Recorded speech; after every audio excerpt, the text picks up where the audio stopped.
नवीन वर्ष सुरू झालं, पण मी अजून तिथेच आहे. मला कळतच नाही माझ्यासोबतच सगळं वाईट का होतं, लोक मला सोडून का जातात. मी इतका चांगला राहतो सगळ्यांसोबत, तरी माझ्यासोबतच वाईट होतं. असं वाटतं ना तुला? हे आयुष्य एका गेम सारखंच आहे.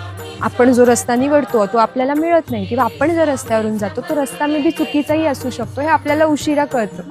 म्हणून हार नाही मानायची. सगळ्यांचा एक रस्ता आहे, एक शेवट आहे, तो ठरलेलाच आहे. पण ती जी जर्नी आहे ना तिथे पोहोचण्याची, ती एन्जॉय कर.